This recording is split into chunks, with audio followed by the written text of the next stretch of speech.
오늘 또 우리가 이 고린도전서 말씀 묵상하기 전에 그 성경 구절 한 구절을 좀 같이 더 읽기를 바랍니다. 여러분 요즘 코로나 때문에 코로나 정식 명칭 중에 그 뒤에 붙는 숫자 아세요? 코로나 19, 19.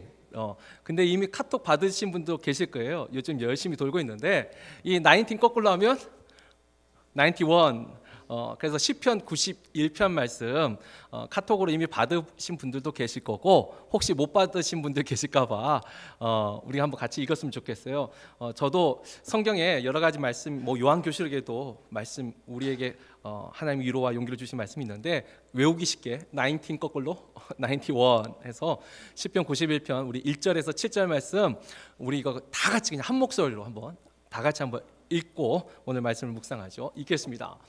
지존자의 은밀한 곳에 거주하며 전능자의 그늘 아래에 사는 자여, 나는 여호와를 향하여 말하기를 그는 나의 피난처요 나의 요새요 내가 의뢰하는 하나님이라 하리니, 이는 그가 너를 새 사냥꾼의 올무에서와 심한 전염병에서 건지실 것이미로다. 그가 너를 그의 깃으로 덮으시리니 내가 그의 날개 아래에 피하리로다. 그의 진실함은 방패와 송방패가 되시나니, 너는 밤에 찾아오는 공포와 낮에 날아드는 화살과 어두울 때 퍼지는 전염병과 밝을 때 닥쳐오는 재앙을 두려워하지 아니하리로다. 1000명이 내 왼쪽에서 10,000명이 내 오른쪽에서 엎드러지나 이 재앙이 내게 가까이 하지 못하리로다. 아멘. 이 말씀 어제 제가 이제 전화를 받았어요. 저희 어머니가 이미 지난주부터 여의도 순복음교회 사랑의 교회는 지금 예배 교회 문을 닫고 온라인 예배를 드리잖아요. 근데 사실 저는 제가 나왔던 왕성교회는 그럴 일이 없을 거라 생각했어요. 제가 섬겼던 이 길자의 목사님 절대 그럴 분이 아니시거든요. 근데 또 아드님은 또 생각이 좀 다르셨던 것 같아요. 어제 저희 어머니가 교회 갔는데 교회 문이 닫혀져 있더라는 거예요. 그래서 온라인 예배로 드리라는 안내문만. 그래서 저한테 전화를 하셨어요. 어떻게 온라인으로 예배를 드리냐, 인터넷을 내가 할 줄 모르는데. 그래서 전화를 하셨어요. 그래서 제가 이제 기독교 방송해서 이제 이찬수 목사님 시간대가 이제 그때 나오는 것 같아요. 그래서 이제 TV로 일단 예배를 드리라고 했는데 제가 지난주에 한국의 대형 교회들이 예배 온라인 예배로 드리겠다. 근데 또 왕성교회 그 소식을 들으니까 제 마음이 슬프더라고요. 많이 좀 슬펐어요. 사실 우리가 6.25 전쟁 때라든지 또 일제 시대 때라든지 하나님의 교회가 스스로 문을 닫은 역사가 없어요. 그런데 이 전염병 아래에서 참 이와 같은 거, 그리고 또 하나 이번에 그 신천지, 제가 다른 종교나 종파에 대해서 이렇게 심하게 말하고 싶진 않은데요. 신천지 같은 경우는 실제로 제가 제 제자를 통하여서 경험한 바가 있기 때문에 저는 분명히 이단이라고 생각합니다. 근데 이 신천지가 그 세를 이번 언론을 통해서 봤어요. 그래서 제가 이거 보면서, 제가 지난 금요 기도회 때 참여하신 분들은 아실 거예요. 저희가 회개 기도를 했어요. 우리 한국이 이 육체적인 면역력도 떨어졌을 뿐만 아니라 영적인 면역력도 정말 많이 떨어져 있구나. 이 신천지 교회가 원래 자신들의 교리대로 해도 14만 4천 명을 넘기면 안 돼요. 원래 처음에 전도하러 다닐 때 그랬거든요. 근데 벌써 넘겼더라고요. 거의 20만 명이 넘게. 근데 한국 교회가 이만큼 영적으로도 면역력이 떨어지고 육체적인 면역력이 떨어지고, 또 지금 군부대도 퍼졌잖아요. 근데 군부대 문을 안 닫아요. 병원도 문을 안 닫아요. 그런데 왜 교회는 사회에서 자꾸 이런 압력을 넣게 되는가? 또 거기에 이것이 맞는 것인가? 스스로도 많은 생각을 하게 되는데 조심해야 됩니다. 아까 우리가 했듯이 목례를 하고 또 손을 깨끗이 씻고 이런 것들을 조심해야 되지만, 우리가 하나님께 드리는 예배, 그리고 나한테 증상이 있을 때 다른 사람을 배려해서 가정에서 예배 드리는 거, 그러나 교회 자체가 이 예배의 장소를 클로즈하는 건 참 우리가 하나님 앞에 회개해야 될 일이 아닌가. 우리의 죄악을 하나님 앞에 고백하고 하나님의 긍휼을 구해야 되는 게 아닌가. 그리고 또 하나, 그렇죠, 여러분, 코로나 너무 겁내지 마세요. 오늘 시편 91편의 말씀처럼 하나님의 은혜가 있어요. 우리를 지켜주실 거예요. 그리고 바라보는데 여러분 확진 받은 사람은 수만 명이에요. 다 죽으면 진짜 우리가 저도 걱정 조금 될 것 같아요. 그러면 걸렸다면 다 죽으면. 근데요, 낫는 사람이 훨씬 더 많다는 걸 아셔야 돼요. 하나님이 우리에게 주시는 면역력을 우리 능히 이길 줄 믿습니다. 사람의 심령이 능히 그 병을 이겨낸다고 했어요. 마음과 영을 강건하게 해야죠. 오히려 더 강건하게 하나님 앞에 더 기도하고 하나님이 나와 함께 하시고 하나님이 우리를 지켜주신다는 믿음의 방패로 이겨내기를 주의 이름으로 축원합니다. 하나님이 함께 하세요. 이겨낼 수 있는 쪽을 더 보세요. 자꾸 부정적인 것을 보려고 하는 게 아니라 믿음은 바라는 것의 실상이요 보지 못한 것을 증거할 때 믿음은 뭐죠? 하나님의 은혜를 바라보는 거예요. 무서운 걸 바라보게 되면 두려움에 휩싸여요. 왜 걱정에 휩싸여요? 밤에 찾아오는 전염병, 낮에 찾아오는 날아드는 화살, 전염병, 두려움 사로잡히지 마세요. 믿음으로 이겨낼 수 있습니다. 오늘 우리가 읽었던 고린도전서 1장 3절에도 하나님 우리 아버지와 예수 그리스도의 은혜와 평강이 우리 가운데 있는데 그걸 잊지 마시기를 주의 이름으로 축원합니다. 이제 오늘 우리가 읽는 이제 고린도전서 말씀 묵상하죠. 제가 기도하는 중에 올해는 우리가 고린도전서의 말씀을 좀 계속 쭉 연달아서 묵상하려고 해요. 사도 바울이 쓴 바울 서신 중에 이 사도 바울의 4대 서신이라는 게 있어요. 그 중에 이제 대표적인 게 가장 유명한 게 로마서가 있고 로마서의 요약이라는 갈라디아서가 있습니다. 근데 이 로마서와 갈라디아서는 이 교리적인 서신이에요. 특별히 이 로마와 갈라디아에는 이미 유대인의 회당들이 아주 뿌리 깊게 자리 잡고 있었기 때문에 이 율법주의에 대항하면서 이 교리적인 내용을 많이 담습니다. 근데 이 세 번째, 네 번째는 다 고린도 전후서가 이 바울의 4대 서신인데 이 고린도 전후서는 실천적인 문제를 다뤄요. 이 고린도 지역에 하나님의 교회가 세워지면서 여기는 아직 그 뿌리가 약해 오히려 세상적인 문화의 영향이 더 컸어요. 그래서 교회 안에 문제가 많이 일어났어요. 사실 고린도 교회 하면은 모든 교회 중에서도 모든 교회 다 크고 작은 문제가 있는데 가장 많은 문제가 있던 교회가 바로 이 고린도 교회예요. 그래서 이 고린도 교회에 사도 바울이 편지를 쓰는데 그 편지의 내용이 그 당시 고린도 교회뿐만 아니라 오늘날 우리 교회에도 아니 우리 말고 우리 전체 모든 교회가 다 크고 작은 문제를 갖고 있어요. 그 문제에 대한 아주 좋은 해답과 성경적인 그 해답을 우리에게 줄 수 있으라고 믿습니다. 그래서 올 한 해 우리가 고린도전서 이 말씀을 이거 이제 기본으로 절기 때나 이제 가끔씩 다른 본문이 들어오겠지만 이 고린도전서를 통하여서 우리 자신의 모습을 한번 돌이켜보고 또 우리에게 있어서는 좀 익숙한 표현이 건강한 교회죠. 이 건강한 교회란 과연 어떤 교회고 바른 교회란 어떤 교회인지 우리 스스로를 돌이켜보고 또 우리 안에 바른 건강한 교회의 모습을 또 세워나갈 수 있는 이 한 해가 되기를 주의 이름으로 축원합니다. 자, 오늘은 그 첫 번째 시간입니다. 이 고린도 교회에 이 고린도전서가 편지예요. 편지니까 당연히 어떻게 해요? 처음에 인사말이 들어가죠. 근데 그 인사말 속에 이 사도 바울이 생각했던 교회의 참된 모습이 기록이 되어 있어요.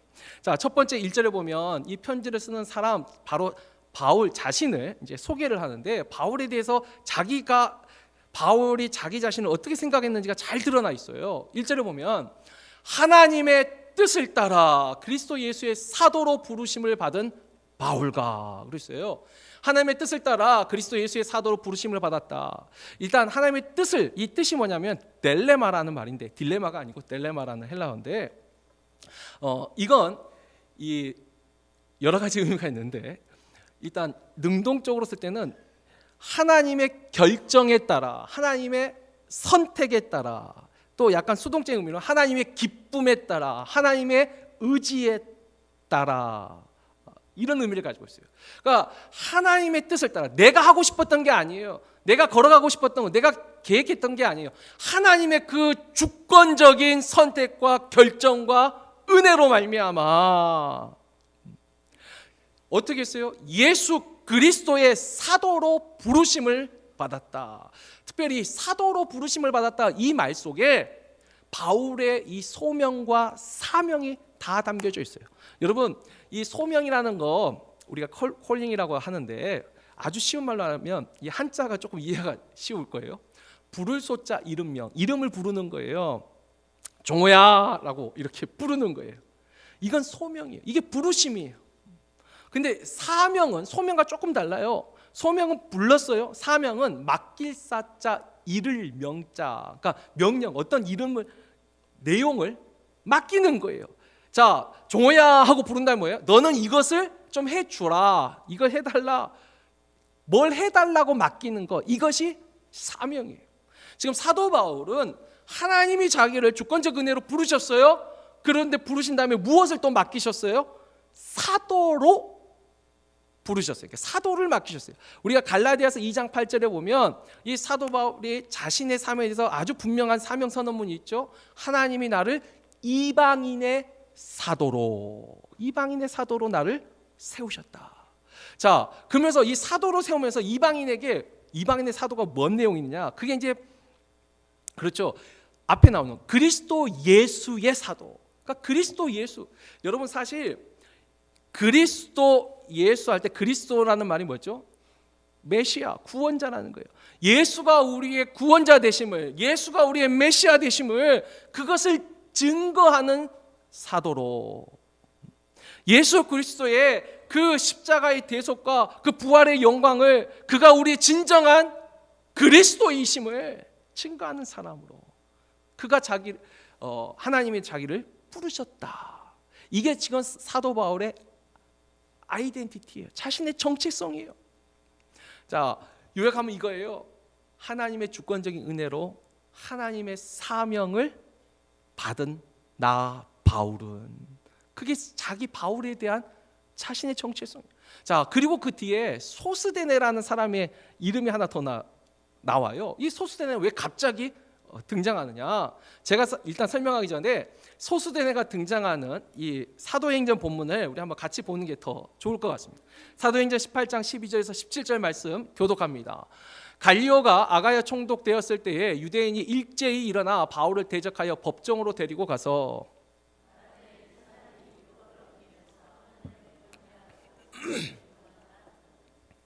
바울이 입을 열고자 할 때 갈리오가 유대인들에게 이르되 너희 유대인들아, 만일 이것이 무슨 부정한 일이나 불량한 행동이었으면 내가 너희 말을 들어주는 것이 옳거니와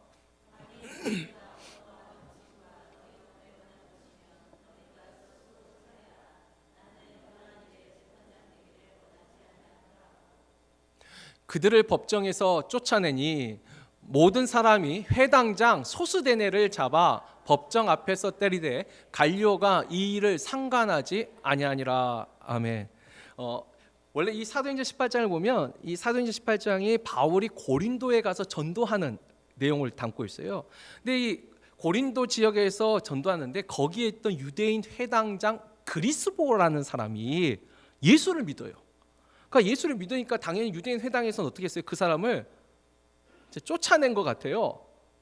그리고 그 후임으로 이 소스데네라는 사람이 다시 회당장이 되었습니다. 근데 이 사도 바울이 계속 전도를 하니까 유대인들이 사도 바울을 그 당시 로마에 있는 이 총독 관리한테 고발을 해요. 갈리오에게. 이 사람이 우리의 율법을 깨면서까지 하나님을 경외하라고 합니다. 이 사람이 우리를 잘못된 길로 인도합니다. 라고 고소를 해요. 근데 갈리오가 딱 들어보더니 이 사람이 무슨 악한 일을 했느냐, 뭔가 잘못한 거 있으면 내가 재판하겠지만 이것이 너희의 율법에 관한 문제고 너희의 그 언어나 이런 너희의 문제라면 너희가 처리하라 하고 재판을 안 해주는 거예요. 그러니까 이 사람들이 화가 나가지고 누구를 때렸냐면 소스데네를 때려요. 근데 이 소스데네를 왜 때렸느냐, 소스데네가 앞장서서 바울을 고소해서 때렸을 수도 있잖아요. 근데 이제 성경에 정확한 기록은 없지만 기독교 전승에 보면 소스데네도 앞선 회당장 그 전임자 그리스보가 예수를 믿고 쫓겨났잖아요. 그런데 소스데네도 예수를 믿었던 것 같아요. 근데 이때는 드러내게 믿는 것보다도 우호적이었던 것 같아요. 그러니까 이 유대인들이 소스데네를 잡아서 때린 거예요. 근데 나중에 소스데네가 이제는 완전하게 이제 그리스도인이 되었어요. 그래서 사도 바울이 고린도교에 지금 편지를 쓰잖아요. 근데 자신에 대해서도 하나님의 주권적인 그 은혜로 사도로 부르심을 받은 나 바울은 너희가 정말 잘 알고 있는 이 소수대네, 이 소수대네도 뭐죠? 하나님의 그런 주권적 은혜가 없으면 유대인의 회당장이나 되는 사람이 예수를 믿을 수가 없어요. 그러니까 바리새인 중에 바리새인이었던 가말리엘 문화였던 사도 바울이 예수를 믿은 것도 하나님의 놀라운 은혜, 그 주권적인 은혜로 하나님이 나를 부르셨잖아요. 주님이 나를 부르셨잖아요. 사울아 사울아 부르셨잖아요.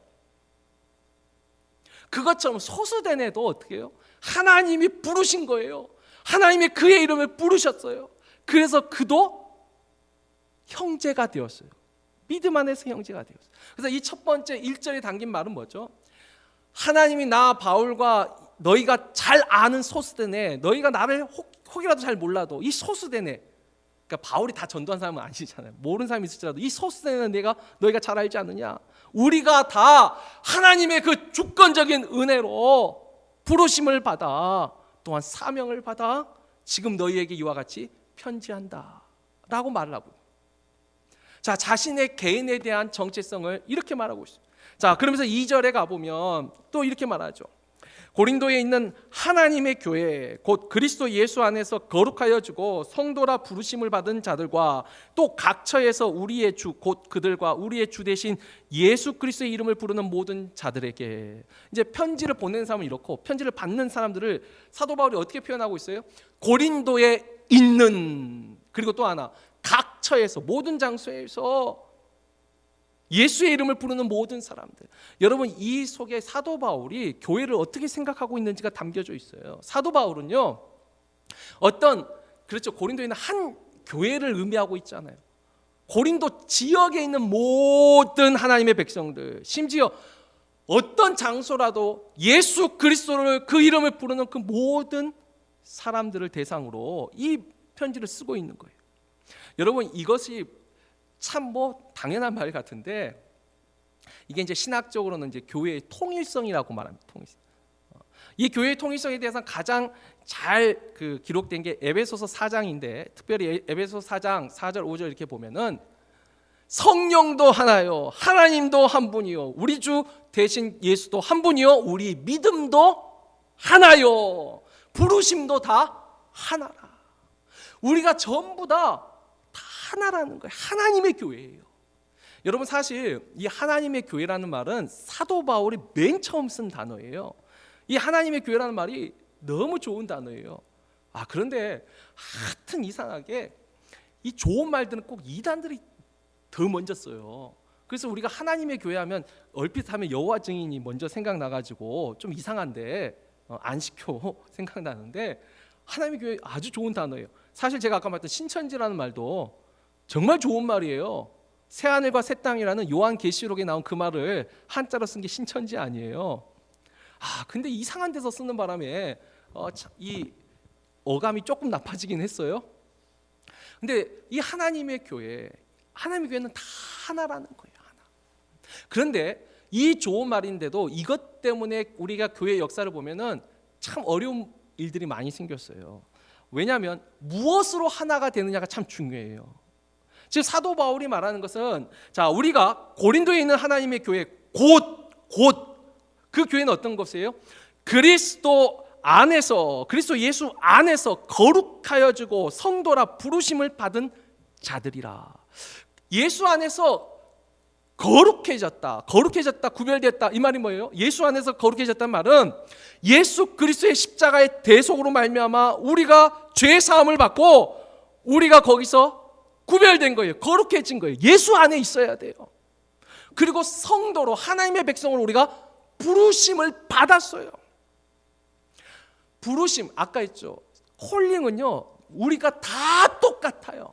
그런데 사명은 다를 수 있어요. 바울은 사도로 부르심을 받았고, 지금 우리 일반 고린도 성도들은 뭐죠? 성도, 하나님의 백성으로 부르심을 받았어요. 사명은 좀 다르지만 부르심은 하나예요. 근데 그 부르심 안에 예수 그리스도에 대한 믿음, 그 안에서 거룩하여진 사람들, 이들이 하나라는 거예요. 이게 뭐죠? 믿음 하나에서의 하나래요. 영적인 통일성을 말해요. 근데 우리가 역사를 보면은, 우리가 이제 천주교로 가는 캐톨릭 있죠. 원래 캐톨릭이라는 단어 자체가 이 보편성, 그러니까 통일한 하나라는 의미예요. 그런데 이 캐톨릭은 믿음 안에서의 하나보다 제도 안에서의 하나를 더 강조했어요. 그러니까 교황청이라는 그 가장 핵심을 중심으로 모든 그냥 교회 조직이 하나라는 거예요. 처음에는 그렇지 않았어요. 근데 나중에 중세 시대를 거치면서 제도 안에서 하나를 추구했어요. 그래서 이 제도 밖에 나가면 다 이단이고 잘못됐다라고 한 거예요. 또 하나, 이건 이제 중세 시대 때 일어났다면 오늘날 우리가 사는 시대 때는 이 단어도 참 좋은 단어예요. 에큐메니칼이라는 것이 있어요. 에큐메니칼 운동. 이게 교회 연합, 일치 운동이라고 하는 거예요. 교회 연합과 일치라는 단어는 너무 좋은 단어예요. 저도 이것을 추구해요. 저도 이 벨리 지역에서 그래서 가능하면 연합해서 행사도 해보려고 하고 노력을 하는데, 근데 이것도 이게 믿음 안에서 연합이 되면 되는데 이 정치와 사회적으로 통일시키려는 그런 에큐메니칼 운동이 있어요. 우리가 그래서 이제 WCC라는 것이 있어요. 세계 종교 이제 협의회라는 것이 있는데 여기서는 그렇죠. 모든 종교를 다 포용하는 거예요. 그래서 심지어는 무속도 들어오고 다 우리가 믿음 안에서는 다 하나라는 거죠. 이 연합과 일치라는 것이 참 좋긴 하는데 잘못하면 믿음 안에서의 통일성을 가져야 돼요. 예수의 이름 외에는 구원 얻을 이름이 없어요. 그런데도 부처도 잘 믿으면 그 다른 알라도 잘 믿으면 아니에요. 이 연합과 통일은 다른 거죠. 다시 말합니다. 사도 바울이 말한 교회 안에서 통일은 믿음 안에서 하나됨이에요. 믿음 안에서 통일됨이에요. 자, 그리고 그 믿음이 뭐예요? 바로 다음에 나왔던 그리스도 예수 안에서 거룩해지는 그리스도의 십자가의 대속을 믿고 그의 부활을 믿고 하나님의 백성이 된 사람들이 바로 하나님의 교회예요. 자, 그리고 또 하나, 그 다음에 또 각처에서 우리의 주라는 단어가 있어요. 주, 곧 그들과 우리의 주 대신 예수 그리스도의 이름을 부르는 모든 자들. 여러분, 이 주라는 단어가 참 중요해요. 예전에 제가 주 예수 그리스도라는 그 이름 하나만 가지고 논문을 쓰신 분의 이 글을 읽은 적이 있어요. 제가 그 깊은 통찰력에 참 감동을 했는데 그 중에 하나, 오늘날 현대 그리스도인들이 예수 그리스도라는 이름은 너무 좋아한다는 거예요. 왜? 그리스도라는 이름 속에 담긴 건 뭐예요? 그리스도가 메시아, 우리의 구원자잖아요. 그러니까 우리의 죄를 대신하여 십자가에 못 박혀 돌아가신 그 주님은 좋다는, 그 예수는 좋아요. 그 그리스도는 좋아요. 부활하신 그리스도는 좋아요. 그래서 예수 그리스도라는 이름은 너무 좋아한다는 거예요. 그런데 주 예수라는 이름은 잘 쓰지 않는다는 거예요. 여러분, 주라는 단어가 뭐예요? 주, 퀴리오스, 마스터, 우리 더 많은 것, 로드, 우리 주인이에요. 주라는 단어는 말 그대로 주인이에요. 주인. 주인에 반대되는 단어는 뭐예요? 우리가 주라고 고백한다는 말은 우리는 그분 앞에 우리는 뭐라는 존재예요? 종이라는 존재예요. 종은 주인의 말에 어떻게 해야죠? 순종하는 게 주인이에요. 오늘날 많은 그리스도인들이 예수 그리스도라는 이름은 좋아하는데 주 예수라는 이름은 싫어한다는 거예요. 그 주님의 말씀을 지키는 사람이 진짜 성도예요. 하나님의 교회예요. 근데 그 주님이 하신 말씀 거기는 순종하지 않는다는 거예요. 이 주라는 고백 속에 얼마나 많은 게 담겨져 있어요. 우리의 생각과 감정과 모든 경험조차도 내려놓고 그분의 말씀에 순종한다고 고백하는 우리의 믿음이 담겨 있는데 입으로만 주여 고백할 뿐이지 진정한 주인, 우리의 마스터, 우리의 삶의 주인, the Lord로 고백하지 않는다, 살지 않는다. 근데 사도 바울은 이 말 속에 뭘 담고 있어요? 자기 자신도 하나님의 그 주권적인 은혜로 부르심을 받았고 하나님이 주신 그 사명을 감당하고 있어요. 근데 너희들도 마찬가지라는 거예요. 하나님의 주권적인 은혜로 성도로 부르심을 받았어요. 그리고 너희가 주님이라고 우리의 주라고 고백하듯이 그분의 말씀에 순종하는 사명을 받았다는 거예요. 이게 지금 사도 바울이 생각하는 하나님의 교회의 진정한 모습이에요. 하나님 교회의 바른 모습이에요. 하나님의 주권적인 은혜와 하나님으로부터 받은 그 사명을 지키는 사람들의 모임, 그 공동체가 바로 하나님의 교회라는 거예요. 자, 우리가 여기까지 말하면 아이고 오늘 목사님 왜 이렇게 저렇게 흥분해서 다 아는 소리. 그렇죠, 다 아는 소리 아니에요. 하나님의 교회가 당연히 이런 교회죠. 그런데 이제 이 말씀을 우리가 좀 더 깊게 묵상하죠. 사도 바울이 지금 이 고린도전서 편지를 쓰는데, 예를 들면 빌립보서처럼, 빌립보서에서는 사도 바울이 감옥에 있었어요. 근데 빌립보 교회에서는 너무 좋은 소식을 들었어요. 그래서 기쁜 마음으로 쓴 게 빌립보서예요.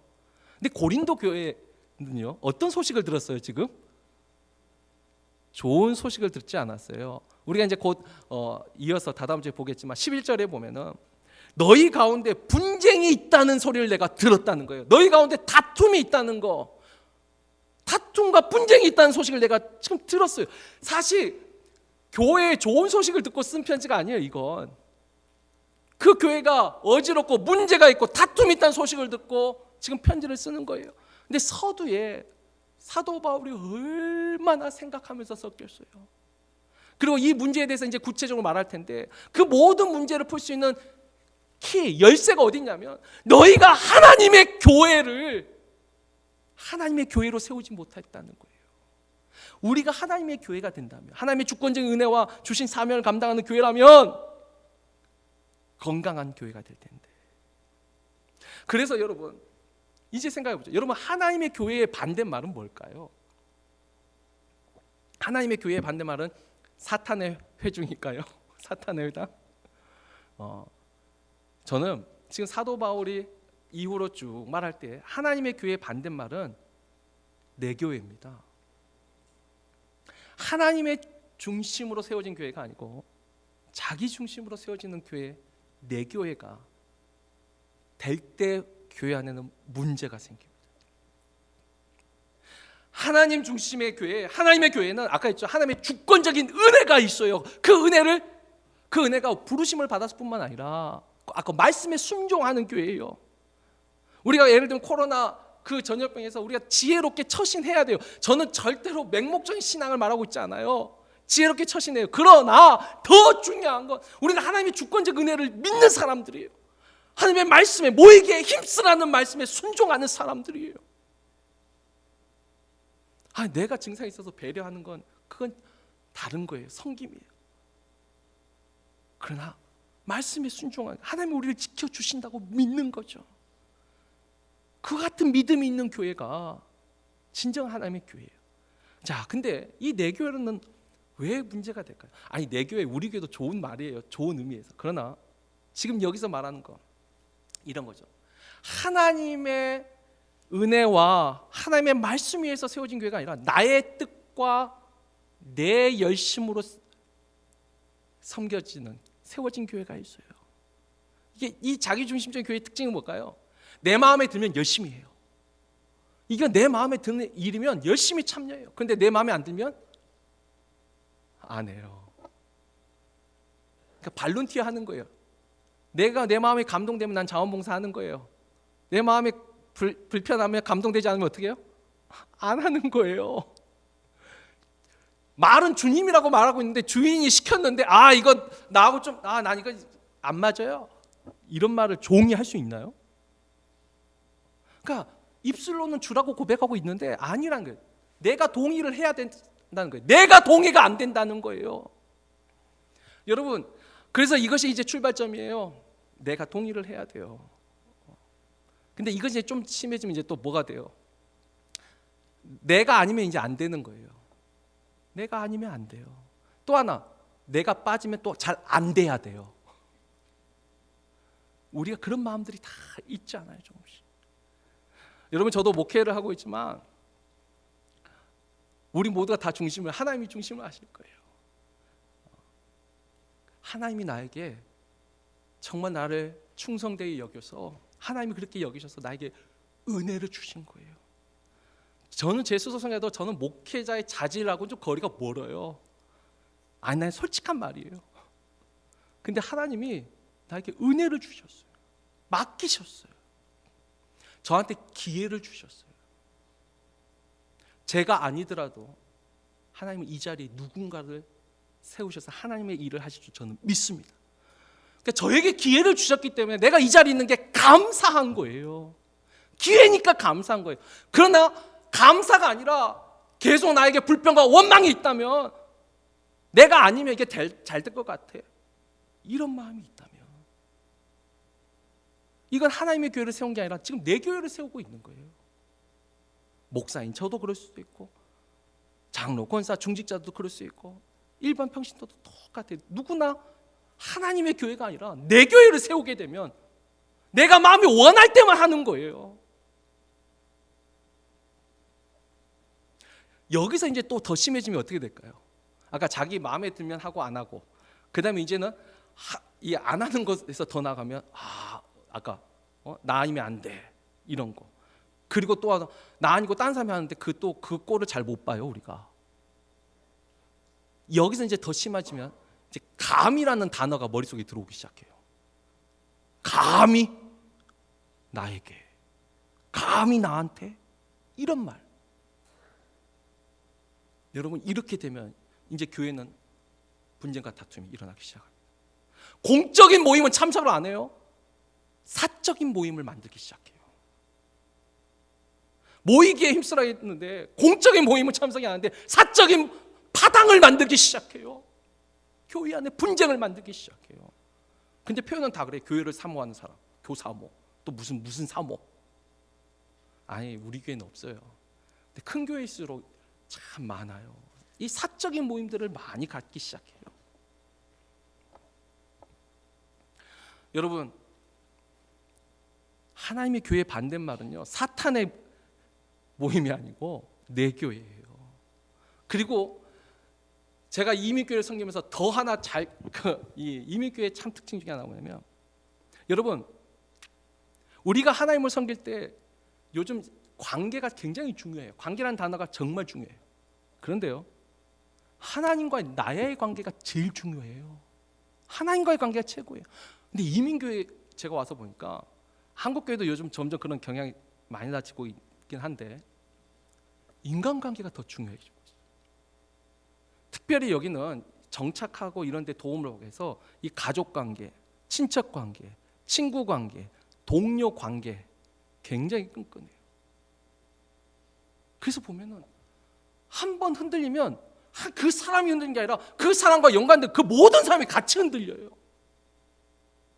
하나님의 교회를 하나님과의 나의 관계 속에서 바라봐야 되는데 그걸 바라보지를 못해요. 같이 흔들리더라는 거예요. 또 여기서 아까 있죠, 내 교회가, 우리가 이런 인간관계 이런 것만 생각할 필요가 없어요. 또 하나가 있어요. 자, 우리가 로마서 15장 20절과 빌립보서 1장 17절 18절 말씀 우리 한번 같이 세 구절 다 같이 한번 읽어보겠습니다. 읽겠습니다.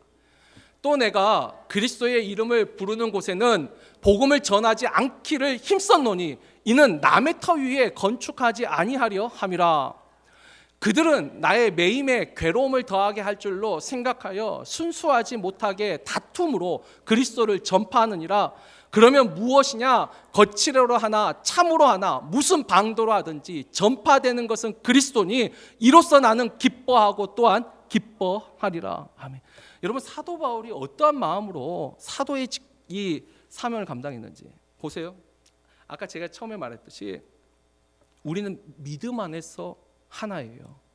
예수 그리스도의 대속과 십자가의 대속과 그 부활의 생명과 영광을 믿고 다시 오시는 주님을 기다리는 사람들이에요. 보세요. 사도 바울은 그거 하나면 좋겠어요. 그걸로 우리가 하나라는 거예요. 이미 예수의 이름을 부르고 있는 곳이 있다면 자기는 그곳에 가서 예수 이름을 전하지 않는다는 거예요. 남의 터 위에 다시 건축하지 않게. 이게 사도 바울의 마음이에요. 왜? 예수의 이름을 부르고 있으니까. 심지어 빌립보서에 있는, 자기가 지금 감옥에 있어요. 근데 감옥에 있는데 다른 사람들은 참 좋은 뜻으로 열심히 전도하고 전파하는데 그 중에 어떤 사람은 시기와 이 질투함으로, 그러니까 나쁜 마음으로 예수를 전파하고 있었어요. 왜? 당신 아니라도 우리는 얼마든지 잘할 수 있어. 그러니까 바울한테 괴로움을 더하게 하려고. 그러니까 그 마음 자체가, 그 심보가 틀려 먹었어요. 그런데도 사도 바울이 그럼에도 불구하고 전파되는 것이 예수만 전파된다면 나는 그것으로도 기쁘다. 나를 괴롭게 하려고 하든 어떤 이유든지 열심히 너희가 예수를 전파한다면 난 그것으로 예수만 전파된다면 나는 기쁘다. 이게 사도 바울의 마음이에요. 근데 제가 아까 그랬죠. 저는 신천지 이게 녹화도 되고 있지만 저는 안 좋아합니다. 왜 안 좋아하냐면 이 사람들은 전도를 교회 안에 들어와서 해요. 아니 그 신천지 20만 성도가 정말 하나님을 모르는 불신자들을 전도해서 그렇게 됐다면 그 내용은 어쨌든 저는 박수 쳐줄 수 있을 것 같아요. 근데 이 사람들은 교회 안에 들어와서 전도를 해요. 예수에 대한 복음을 내가 믿고 있다 말해도 아니라는 거예요. 그 복음이 아니라는 거예요. 자기들이 전하는 복음이 진짜라는 거예요. 내가 예수를 나는 믿고 있습니다. 그분이 나를 대신해 십자가에 못 박혀 돌아가니까 나는 믿고 있습니다. 아무리 말해도 아니래요. 제가 전에 있던 왕성교회에 있어도 아니 주일날 와가지고 전도지를 뿌려요. 우리 교육자들이 막 쫓아내도 그걸 어떤 그 믿음의 핍박, 박해로 해석을 해요. 그래서 나중에는 하도 그렇게 해서 쫓아내지도 않았어요. 우리가 왜 그 믿음의 박해자가 돼요? 알아서 하시라고. 아니 오늘날 교회 안으로 들어오려는 그 선교단체라는 이름을 쓰면서 교회 안으로 들어오려는 사람들이 많아요. 아니 세상으로 나가야죠. 예수를 부르고 있잖아요. 우리가 예수를 믿고 있잖아요. 근데 아니라는 거예요. 여러분, 근데 사실 제가 이렇게 말하지만 이단만이 아니라 우리 기독교 역사에서도 많은 교단과 교파가 나눠진 이유 중에 보면 뭐죠? 서로의 믿음에 대해서 이게 하나 되지 못하는 경우가 있어요. 근데 여러분, 이런 이단의 경우도 있지만 저는 통일성과 함께 교회 안에 다양성이라는 걸 존중해야 돼요. 믿음의 형태가 다를 수 있어요. 분명히 다를 수 있어요. 근본적인 것이 같을 때 우리는 연합해요. 그러나 다양성도 우리가 존중해야 돼요. 근데 문제는 다양성을 존중하지 않을 때 갈라진 거예요. 계속 교단이 되고 교파가 되고. 물론 거기에 부정적인 거 분명히 있어요. 그러나 또 그 속에 저는 또 긍정적인 것도 봐요. 서로 다를 때 헤어지는 것도 맞아요. 바나바와 바울이 헤어졌던 것처럼 하나님은 그것을 통해서도 역사하세요. 내가 그것을 수용이 안 되는 때, 내가 그것에서 함께 일하는데 계속 걸림돌이 될 때는 헤어지는 것도 맞아요. 근데 근본적인 거, 아까 그랬죠. 그 사람을 나로 바꾸려고 할 때 문제가 이제 생기는 거예요. 거기서 분쟁이 생겨요. 다툼이 생기는, 분쟁이 생길 것 같으면 헤어지는 것도 맞아요. 그러니까 우리가 생각할 때 보십시오. 우리가 하나님의 교회라는 거 너무나도 당연한 말이에요. 그러나 들어가 보면 나도 나 자신도 모르게 내 교회에 내가 믿는 믿음만 강조할 수 있어요. 하나님의 세우신 질서에 그것보다 내가 우선될 수가 있어요. 목사인 저도 마찬가지고 어느 누구나 다 그럴 위험성이 있어요. 특별히 교회에 열심히 봉사하고 헌신할수록 더 그럴 수 있어요. 사도 바울이 그래서 지금 이 편지 서두에서부터 말한 게 뭐예요? 하나님의 교회라는 거예요. 하나님의 그 주권적인 은혜로 우리가 부르심을 받았고 맡기신 일이 있지 않느냐, 우리가 거기에만 최선을 다하고 거기에 집중하면 하나님의 교회가 영광을 얻을 것인데,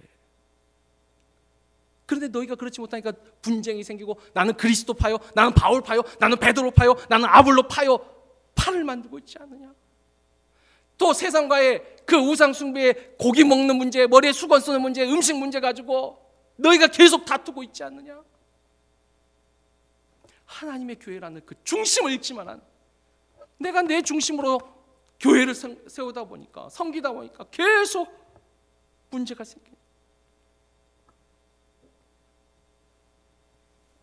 여러분, 오늘 이 말씀, 이 사도 바울이 자기 자신의 정체성을 말하는 이 정체성, 우리 스스로 다시 한번 질문을 던져보세요.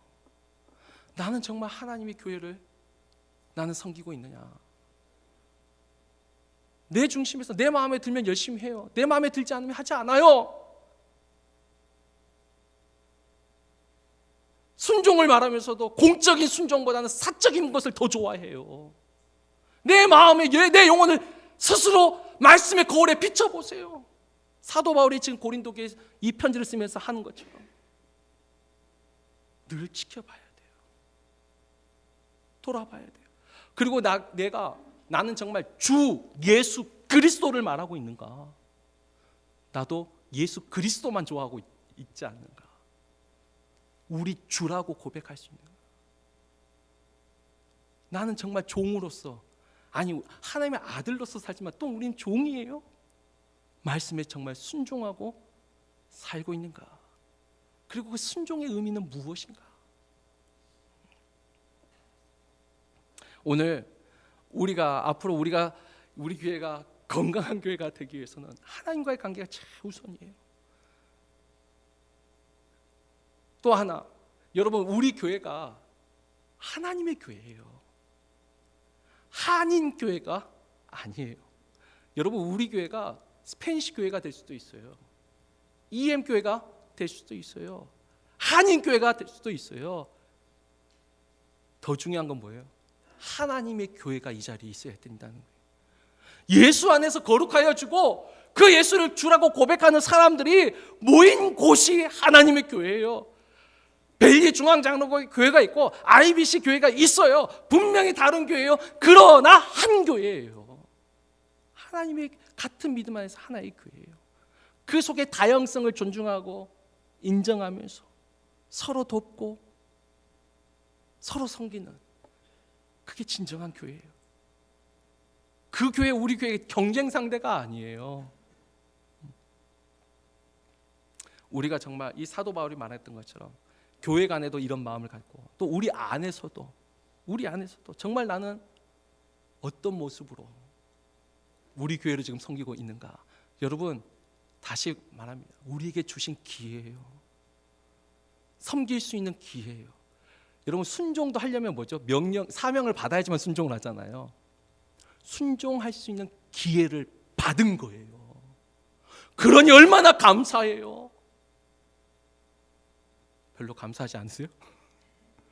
정말 감사한 거예요. 억지로 하는 게 아니에요. 내가 쓰임 받을 수 있다는 게 감사한 거예요.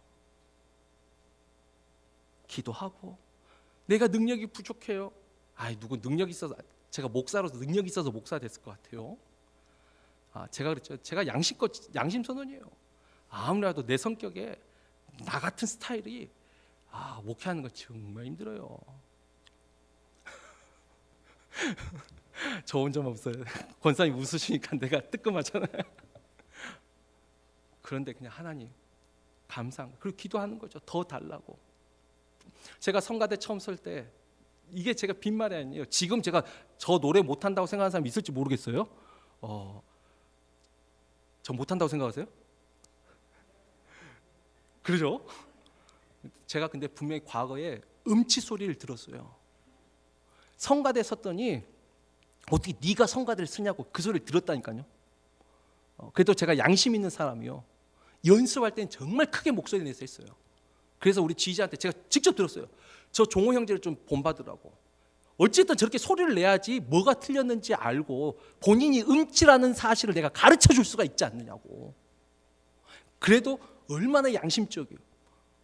본 무대, 진짜 예배 시간에 성가할 때 전 립싱크 했어요. 그때 연습할 때처럼 소리 내면 안 되죠.